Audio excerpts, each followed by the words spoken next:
Na última semana foi aprovado pelo Congresso um texto que prevê a apropriação de cerca de 8,5 bilhões de reais que foram esquecidos em contas bancárias pelos brasileiros e por empresas. Esses 8,5 bilhões de reais seriam incorporados pelo Tesouro Nacional e ajudariam o governo a atingir a meta fiscal, um tipo de confisco que segue no radar de todos os brasileiros. Em nota, a Secretaria de Comunicação Social da Presidência da República disse que a medida não se trata de um confisco e ressaltou que os donos dos valores esquecidos poderão pedir o saque mesmo após a incorporação do dinheiro por parte do governo. Agora, o nosso assunto é o confisco de terras. A ministra do Meio Ambiente, Marina Silva, revelou que há uma discussão sobre confiscar terras aqui no Brasil. Segundo ela, isso aconteceria como punição aos causadores de incêndios criminosos.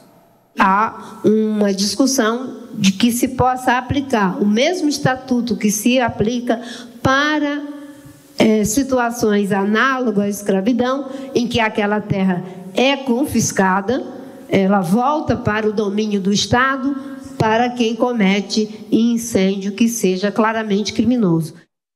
Nosso tema é o confisco de dinheiro e de terras. Luiz Felipe de Orleans, cientista político e deputado federal pelo PL de São Paulo, é nosso convidado. Seja muito bem-vindo, junto com Isabel Lofredo, advogada da LFH Advogados. E a gente vai direto ao ponto, Luiz Felipe, com você a pergunta: quais são as chances de um confisco de terra deixar de ser apenas uma ideia para virar uma prática aqui no Brasil? Bem, seguindo o intento deste governo e desse judiciário, o intento é total de ter uma confiscação geral. Veja bem as palavras que a ministra usou: para as terras voltarem à tutela do Estado, ou seja, na cabeça dela, a terra foi emprestada para o público, foi, de certa maneira, concedida para o uso privado, e é exatamente isso que eles querem. Eles querem tornar a propriedade privada em algo, uma concessão do Estado, e que seja temporário, e que a qualquer momento eles possam revogar. Esse é o intento de um governo, deste atual governo e dos ministros do STF, deixando bem claro aqui o viés ideológico dessa proposta. Essa proposta, ela não visa minimizar as queimadas, diminuir o impacto ambiental de absolutamente nada. Essa proposta, ela visa aproveitar uma crise, aproveitar uma situação de percebida crise para incorporar a sua agenda de controle totalitário. É isso que se coloca aqui. E aí, se entrarmos no mérito, então, a gente vê exatamente como essa proposta é inexequível, sobretudo quando você trata de grandes fazendas. Como é que você vai ferir se o incêndio foi causado por questões próprias do fazendeiro, ou se foi criminal de terceiros, ou se foi natural? Então, não temos... Para fazer uma investigação disso, requer uma mobilização muito grande. E muitos desses latifúndios têm tamanhos de estados ou países. Então, a quem serve exatamente essa proposta? Certamente que eles não estão pensando em fazer uma grande guarda ambiental que ocupe aí metade da população para fazer o monitoramento de terras distantes para ver se foi um incêndio criminal ou acidental, ou se foi do próprio dono da empresa, do dono da agricultura. Então, eu vejo que existe aí um intento político para aproveitar esse momento. Não tem absolutamente nada a ver. E veja como as outras propostas também requer muita investigação. A propriedade privada já está sob risco no Brasil, já está relativizada. E você vê que a propriedade rural já está sob risco também dessa arbitrariedade com relação ao uso das terras para o narcotráfico, também se há, por acaso, uma questão de trabalho análogo a escravo ou de efetiva escravidão. Quem é que avalia isso? Estamos inteiramente de acordo com o tema no geral. Agora, quando se vai aplicar isso, é que você vê o grande problema. E você vê como grandes interesses políticos, econômicos, internos e externos começam a afetar, uma vez que você tem uma ambiguidade e uma lei que não é execuível. Então, é muito perigoso esse tipo de proposta e, na minha opinião, eles estão simplesmente aproveitando uma crise para fazer avançar a sua agenda. Muito bem, Isabel. Há mecanismos legais que garantem a execução da ideia sugerida pelo governo? Imediatamente, efetivamente, ainda não, porque é só, como você disse, uma ideia mesmo, né? Parece uma hipótese geral, ainda a ser melhor definida, melhor delimitada e melhor alinhada. não tem nada que exista de palpável como uma proposta efetivamente de emenda à Constituição ou legislativa, algo sobre o qual a gente possa se manifestar juridicamente nesse momento. Então, agora, não dá para dizer que há uma medida efetiva no horizonte, né? Muito bem, então essas são questões que começam a ser colocadas na pauta, e aí eu volto para você, Luiz Felipe, e a minha pergunta é, essa ideia de confiscar dinheiro, ela vai se tornar uma realidade? Há pouco a gente mencionava isso. E se você acredita que a gente pode se habituar a essas ideias à medida que elas começam a ficar mais na pauta do brasileiro, uma hora confisco de dinheiro, outra de terra? Kellen, esse seu último comentário para mim é a chave. É o quanto que nós iremos nos revoltar e quanto que nós iremos ou nos acomodar. Eu acho que é exatamente esse balanço aí que nós, como sociedade, precisamos fazer.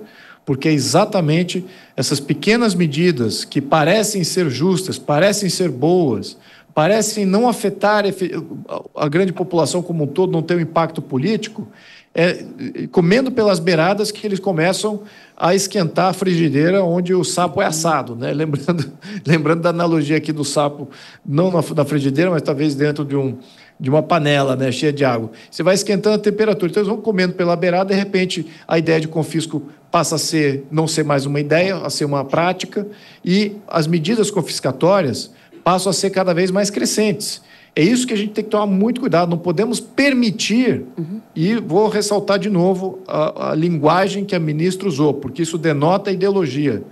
Na ideia dela, a terra será devolvida ao Estado, como se a terra fosse do Estado a priori. A terra é sempre privada, a propriedade ela é privada eternamente. Ninguém precisa mexer na terra, mesmo que se for esquecida. Não podemos desrespeitar a propriedade privada. Não podemos criar e abrir essa possibilidade de um burocrata ou de um totalitarista, um ditador totalitarista, querer surrupiar e confiscar nada, que seja uma conta bancária, uma ideia, um royalty, ou uma propriedade industrial, ou propriedade privada rural, como a gente está vendo. Isso faz parte de um plano. As ideias de confiscatória, só de estarem usando essa linguagem, já abre para que a gente discuta. Isso já é um problema, não temos que discutir isso. Não tem que haver confisco de jeito nenhum, não podemos aceitar sequer a discussão de confisco, acho que isso é errado e temos que partir para outro lado. O outro lado é limitação do poder de governo, limitação da burocracia, que está crescente, e isso está causando também grandes impactos econômicos, e a gente está vendo aí, até no seu quadro anterior, a gente já viu os impactos econômicos, você tem uma burocracia crescente sem freio. Então a gente precisava estar discutindo isso. Mas não, aqui a discussão era de aumentar o poder da burocracia, aumentar o poder do estamento burocrático e dos políticos sobre tudo que é privado. Isso é um grande perigo, não podemos aceitar, sequer discutir. Muito obrigada, Isabel. De que maneira o confisco de terra afeta justamente o que o Luiz Felipe estava colocando aqui para a gente, o direito à propriedade privada em países que se baseiam numa economia de livre mercado? O que você tem acompanhado na história que não deu certo e o que você enxerga sobre o momento presente em discussão aqui no país? No momento presente em discussão no país, que eu acho que pode ser melhor aproveitado para essa discussão na base jurídica, de toda forma, o que eu enxergo é a impossibilidade de se tratar do confisco como uma possibilidade sem discussão no âmbito constitucional. Eu vou melhorar um pouco isso que eu disse, no sentido de o direito à propriedade privada, de fato, é um dos direitos fundamentais que são tutelados pela Constituição. E a Constituição, ao tratar de direitos fundamentais, assim como esse, bem como tratar sobre o que é possível fazer ou não com este direito, já é completa, já é suficiente. Então, ela não deveria ser alterada agora para que se aventasse diminuição ou limitação de direitos que são fundamentais. Isso é o que a gente chama de cláusula pétrea na Constituição. Então, por isso, neste momento presente e no Brasil, o confisco deve ser, sim, só uma ideia. Ainda que seja ideológica, que seja política, mas juridicamente não existe base legal para esse confisco e não existe base constitucional. Ainda precisaria ser debatido com quórums e outros requisitos efetivamente constitucionais e legais nas diversas casas, nas duas casas, no âmbito presidencial também. Muito bem. Em outros países, só para fechar a resposta aqui com relação ao que deu certo, ao que não deu certo, o que a gente sabe é que nunca deu certo. Foram poucas as vezes em que era legítimo tratar-se de confisco de bens de pessoas, de entes privados. Sempre tinha uma base ideológica bastante forte e, portanto, a base ideológica muda conforme os tempos e os momentos, historicamente. E o que a gente viu foi que regimes menos democráticos, e aqui eu estou falando só de história, eu não estou falando juridicamente, tá? Para tentar restringir a minha resposta também, sempre ocorreu confisco quando inexistia democracia, efetivamente, inexistia proteção aos direitos fundamentais que a gente entende no âmbito democrático. Sempre foi uma medida política e ideológica, e o que não deu certo de forma geral nessa base histórica que a gente tem de comparação foi a efetiva destinação dos bens confiscados. Porque o que a gente viu é que é uma questão de mudança de quem senta na cadeira para decidir sobre se o confisco é viável ou não. E bens confiscados, que a gente sabe, acabaram integrando a base patrimonial e de poder de quem se arvorou no poder depois dessas medidas. Né? Muito bem, muito esclarecedor. Agradeço pelo contexto histórico, pelo contexto político e econômico em que essa discussão está inserida. Com a palavra, Luiz Felipe de Orleans, cientista político e deputado federal, PL São Paulo. Muito obrigada. Isabel Lofredo, advogada da LFH Advogados. Voltem sempre, um prazer recebê-los. Obrigado. Obrigada.